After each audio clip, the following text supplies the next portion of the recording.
Hello and welcome to this new episode of Sartorial Talks. Today, we're going to finish our journey inside my personal wardrobe. Once again, I must say to you that this is not the ideal wardrobe. It will be so pretentious to say to you that what we've been speaking of since 3 episodes is the way to build your personal wardrobe. No, it's just the way I did it. And we received so many requests asking us to deep dive inside my personal wardrobe that we decided to do it. But once again, it's just an example. And I try to explain to you where I did good choices and where I did sometimes bad choices. So let's continue with this deep dive in my personal wardrobe, and let's finish actually this series of shows with my suit number 21. When you reach number 21, that is to say you have 20 suits in your closet. Honestly, 20 suits in your closet is challenging for different reasons. It's challenging in terms of hangers. It's challenging in terms of moth protection, because you have to put them into suit bags, each of them, and it's challenging in terms of how to maintain them and how to stock them. So it starts to become, I know somebody who has, I think 300 suits. I have no idea how he does that, because I know already what less than 30 suits, plus of course the overcoats and the shirts, the room that is needed to really maintain properly a wardrobe like that is kind of complicated. But if you are a bespoke addict like I am, or if you are a sartorial addict like I am also, it's a great joy when you open your closet and you're literally in a sea of suits and a sea of beautiful fabric. It's a pleasure every day. So for my suit number 21, I decided that it was time for me to come back to the basics. That is to say, to do a suit with a Napolitan tailor. I was still in Italy with Sonia and Lyle at the moment, so I decided to try another Napolitan tailor that I've heard so many good things about. It's Pirozzi in Napoli. Nunzio Pirozzi, because there are several Pirozzi. It's a kind of a normal name in Italy. So Nunzio Pirozzi, or Domenico Pirozzi, which is who is his son in Napoli. And when I say I wanted to be back to the basics, you remember 3 shows ago, I showed you my very first suit. And my very first suit was a simple, single-breasted, 2 buttons suit made by Lorenzo Cifanelli in Paris. And to celebrate the fact that I've been breaking the 20 suit bar and doing my 21st suit, I wanted to come back to this simplicity. And I asked Nunzio Pirozzi, who has the reputation to be one of the best tailors and cutters in the world, and specifically the reputation to shape your body so well so that you immediately lose visually 5 to 10 pounds, and I say visually, otherwise there will be a line at his door. But visually, I can testify, and Sonia will testify, that when I put on my Pirozzi suit, I immediately lose weight. It's a fantastic suit when you are in a moment of your life when you're eating a little bit too much or having too much Bourgogne wine. You know, we French, we like to drink a little bit of wine, or even worse, when you eat too much Roquefort or some kind of Camembert, which are very rich elements. So with Pirozzi, I did this simple, as you can see on the screen, simple, fantastic simplicity of bespoke with a fantastic cut, and it's made with a blue Super 150 fabric from the bunch Blason from Trappers. And I must admit, and I think Sonia will agree with me on that he's been, if not the first, it's probably the second most worn suit to date in my wardrobe. Because this is the kind of suit at Pirozzi, whether you have plus 10 pounds or minus 10 pounds, it will always fit. This man has a kind of a science of the cut, has a science of the morphology that makes you feel good in his suit instantly. And if you take a little bit of weight or even lose a little bit of weight, the suit still looks fantastic. So that's a name I would warmly recommend you to remember. It's Pirozzi, it's in Napoli, and it's a great, great tailor. The only downside that he is so popular and so famous, specifically in Japan, that sometimes you will have to wait. But believe me, waiting to have a Pirozzi suit is worth the wait. For the next 3 suits, I wanted to do something a little bit original. We were still in Italy. We were a lot with the Dal Cuore family that I salute during this show. Luigi and Cristina and Damiano, all this team, the family that we know very well. And I wanted to do an experimentation because since the beginning of my sartorial path, there's one thing I never did. Guess what it is? I tried every kind of fabric. I tried every kind, double-breasted, single-breasted, 3-piece suit, summer suits, winter suits, black tie, etc., etc. There's one thing I never tried, was to use an English fabric for my suits. Can you believe that? It took me 22 suits. I was so passionate, I was so mesmerized by the Italian fabric industry that I totally forgot that there's another cradle of beautiful fabric in the world, which is the United Kingdom. And so I decided that for the next 3 suits, with Gigi Dal Cuore, we decided that we're going to experiment 3 different types of English fabrics.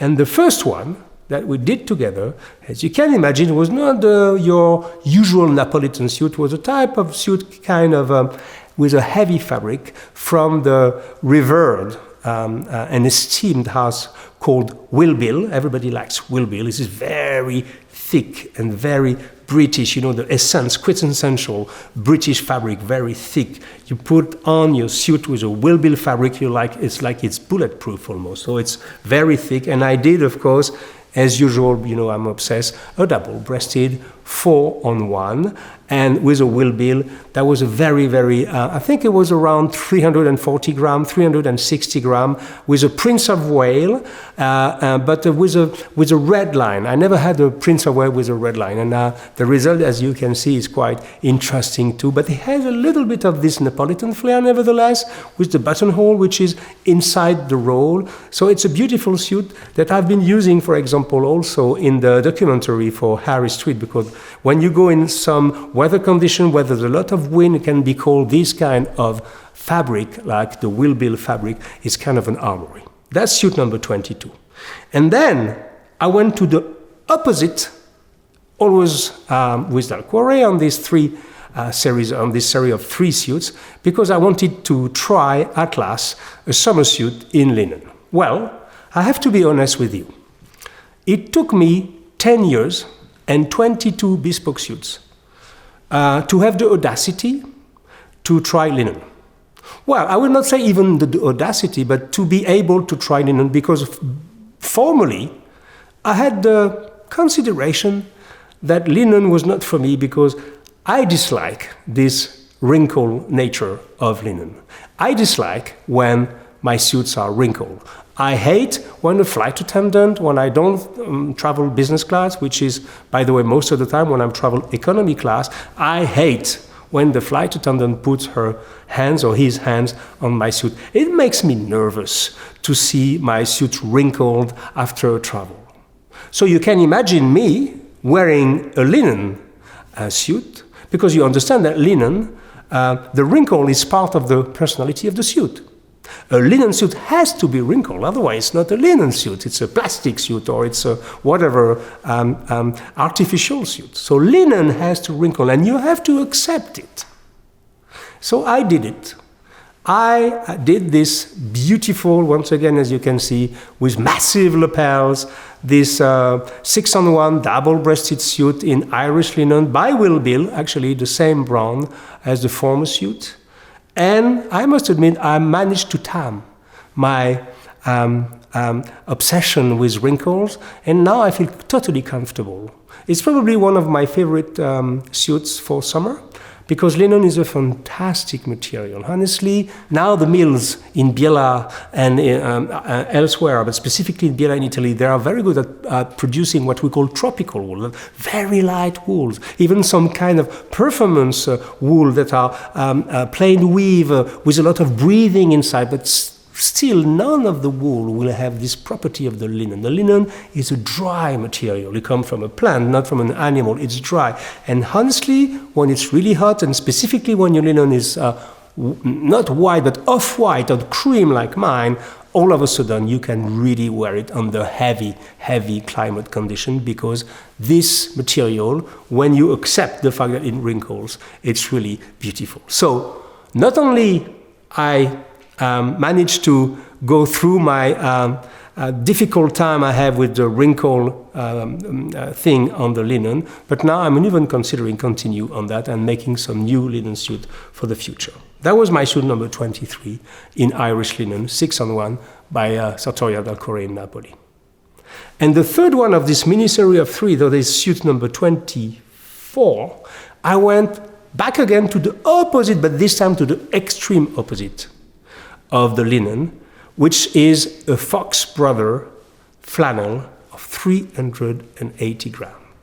If you're not familiar with the weight of a fabric, believe me that 380 grams for a suit is something very, very heavy that will keep you warm. It's more than an armor, it's bulletproof. It's something that when you put this suit on, you feel like you are protected from any aggression from the outside world. Once again, we did Napolitan touch, 6-on-1 with a buttonhole, which is inserted in the roll, as you can see on the picture. And it's a beautiful suit. And of course, with this kind of weight, you have an immediate drape, you have an immediate comfort, and you have an immediate impression that your suit is well cut. So that was my three tests with British fabric. And I must admit one thing to you, is that yes, I like the Willbill thick wool, 350 grams that I did for the first of the 3. Yes, I like also the Fox Brother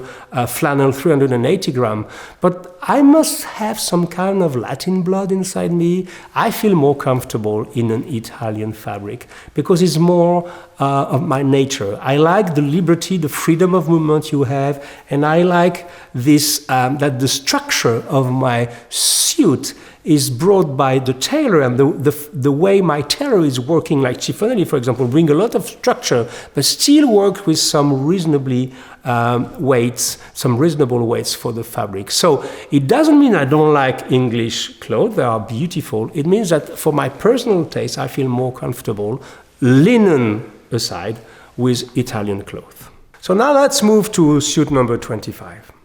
And the suit number 25 is the one I'm wearing today. It's a bespoke, double-breasted, 6-on-2 suit by Maestro Gaetano Aloisio in Rome. We met Gaetano Aloisio through my book, but we met him for real just last year, and we were very impressed by this man. I've heard a lot about Gaetano Aloisio, but I never had the possibility or the opportunity to try one of his suits.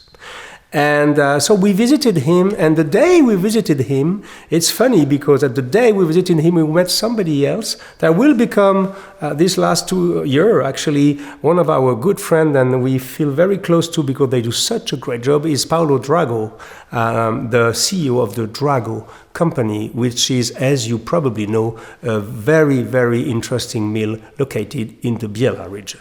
When I decided to do a suit with Maestro Gaetano Aloisio, who is for me one of the best maestro in the world, with Lorenzo Chiffonelli and a few others, maybe three or four others, that's it in the world.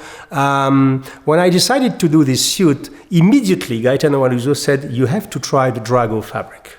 And I honestly didn't know much about the Drago fabric. For me, they were one among so many brands of fabric. I didn't know that there were originally spinners. I didn't know that there were a fully integrated mill in Biella, and that they were producing extremely interesting fabric, and specifically bunches that we now like a lot. Like, for example, they have a flannel, which is natural stretch, which is wrinkle-free, which is water, wine, alcohol, oil repellent. It's called the rugby flannel. They have also a very interesting bunch called the Cortina, which is the English look, but with an Italian hand. And the one I'm wearing today is Super 160. And honestly, this Super 160 was the finishing that Drago puts. They put a lot of efforts technically to make their fabric very soft, but at the same time very reliable, wrinkle-free. It's an extraordinary mill, and I really, really invite you, if you are inside this idea of choosing the best fabric for your suit, you should take a look at the Drago bunches at your tailor. Anyway, this Aloisio suit is my go-to suit, I must admit it now, because it's the same as Pirozzi. Aloisio has a science of the cut, which is almost supernatural. This suit, whether I gain 10 pounds or I lose 10 pounds, which is more rare actually, always fit. And this is one of my go-to suits of the last year.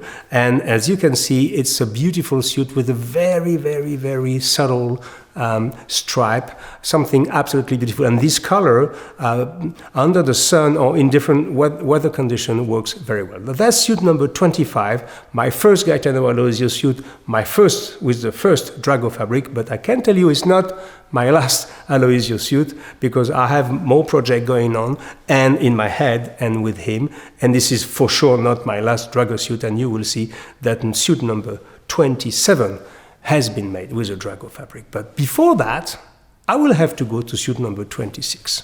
And suit number 26 is a very interesting beast. It's its own animal. I'm not sure actually, I don't want to boast, but I've never seen in my life a denim bespoke suit. That is to say, a suit in jeans, in denim cotton, but which is totally bespoke, made by a master tailor. And this is what I did with a young tailor, probably the youngest of the whole list I went through with you, whose name is Florian Sirven, S-I-R-V-E-N, Florian Sirven. Florian Sirven was the head of the atelier of Francesco Smalto, the great Francesco Smalto, who passed away 2 or 3 years ago, who was one of the founding fathers of the French School of Tailoring. He was a cutter at Camps and then Camps de Lucas. And so he was in the league of Chiffonelli, Camps de Lucas, Smalto. That was the big three, the top 3 names in Paris. And the young Florian Sirven, back in the years, used to be the head of the atelier. So he's been trained under the supervision of the maestro Francesco Smalto, who many think that he was one of the best tailors of all time. And I'm not far to agree with them. If you put Arturo Chiffonelli and Francesco Smalto and Joseph Camps, you might have among the best of the best in the world. It's because maybe I'm Parisian also, because the 3 were from Paris. Nevertheless, Florian Sirven is a great master tailor, he's young, and I said to him, well, let's do something totally different. Let's not do only a normal suit. Let's do something that nobody, to my knowledge, have done in the world. So we decided to do this incredible piece of clothing, which is a total denim, but it's a bespoke suit. I know somebody called me, I don't know, I met somebody in an airport, or I don't remember, it was on Instagram. Somebody said, we call this the Canadian tuxedo. So maybe in Canada, they used to use denim or jean, or maybe it was a joke, I don't understand, but maybe the Canadian, if there's some Canadian, and I know we have a lot of Canadian following this show, please comment and explain me this Canadian tuxedo concept that I don't really master. But nevertheless, have a look at this suit, it's beautiful. It's a pique lapel, 1 button, totally in denim, and I've been wearing it. It is fantastically comfortable, it's beautifully made, everything is made by hand. It's probably, I would say, 70 hours by hand, and each time I wear this suit, everybody is asking me, where did you get that? It's incredible. So of course, for traveling, it's impeccable. The only downside, it's difficult to put a tie on with it, because it's denim. So you immediately project something very different, more casual. But the fact that it's been tailored by a bespoke tailor, a master tailor, the cut is so sharp that people don't know how to behave, because it's so chic and it's so casual at the same time. So I hope that many of you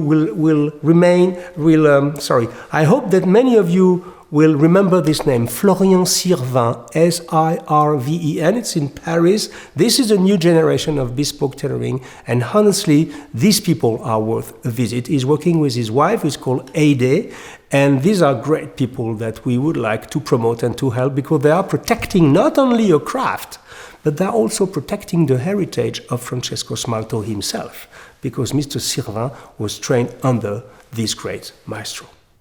And now I move to my last suit. Hopefully not the last suit of my life. Hopefully not the last suit I will make in my life, because believe me, when you are in this business and in this process, it never stops. You always have the next suit in mind. But for my suit number 27, I don't know if you remember, in a former, if you were a subscriber here and you've been looking at watching all the episodes of Sartorial Talks, the last episode that we put online was called 7 Sartorial Myths Debunked. And the first myth and the first preconceived idea that I wanted to really get rid of was the idea that a black suit was a good choice as a first suit. Well, that's true. You should not buy a black suit as a first suit, because a black suit is a very difficult suit to wear, unless you go to funerals or to some kind of a club thing, or unless you are, I don't know, a musician at the opera, so it's a code. Otherwise, it's kind of difficult. It's difficult to pair with shoes. It's difficult to pair with ties. It's kind of difficult. But nevertheless, I decided that after 26 bespoke suits, 25 and one made to measure, but 26 bespoke suits, by 27th will precisely be a black suit. I must admit that my wife Sonia, that you know, has been particularly instrumental in pushing me toward that, saying that, you'll see, darling, in New York City, it's quite okay to wear a bespoke black suit with an open white shirt. And I tried to do it, and it worked, actually. So it's not the easiest suit to wear, but I think I reached a level of sartorial maturity sufficient to pull it off properly. Yeah, I will put a few pictures here. As you can see, this is a picture that was taken in Tokyo, Japan. And so now I like it. The fabric I used was a Drago fabric, Super 180, fantastic fabric, very soft, extremely easy to wear, like a second skin. And I must say that I came back. It's strange that in your sartorial journey, you will discover that sometimes you want to go over the top, like I did with my denim suit. Do something like nobody did, something like you can unleash your creativity. And sometimes you want to come back to the basics, like I did with my Pirozzi, or like I did with this black suit. It's a simple 2 buttons, a black suit, notch lapel, nothing special. It's so simple. Everything is about the cut. And of course, you can, as you can see, and as you know, Lorenzo Cifonelli is probably one of the best cutters in the world. This is about my wardrobe, folks. I think we reached the end of my current wardrobe. Well, I have a few projects going on, as you can imagine. I have with Lorenzo Cifonelli, another double-breasted. You see, I can't... It's difficult for me to get rid of this obsession. So the next will be a 6-on-1 double-breasted with a tennis stripe, because oddly enough, I don't have a tennis stripe suit, except this one is not exactly a tennis stripe because it's very faded. So I have a gray tennis stripe suit going on with Cifonelli and a few other projects, and even a kind of a more daring project, because I have a uniform from the 19th century, a replica of a uniform that is made for me by Maximilian Muchka, a name that I would like also you to remember, Maximilian Muchka. They are in Bratislava, in Slovakia, and these people are absolutely gorgeous tailors. We are working on different projects to help them have their name grow up in the international public, because they really deserve it. What is very interesting in all that is that bespoke tailoring is not dead. Bespoke tailoring we discover every day with Sonia. Can you believe that we visit atelier constantly? We look at thousands of jackets every day, and we still discover geniuses and fantastic craftsmen everywhere around the world. I hope this journey inside my personal wardrobe was pleasant. I hope you can learn something from me. I hope it will be useful for your own sartorial path. And I give you an appointment for the next episode of Sartorial Talks very soon. Cheers.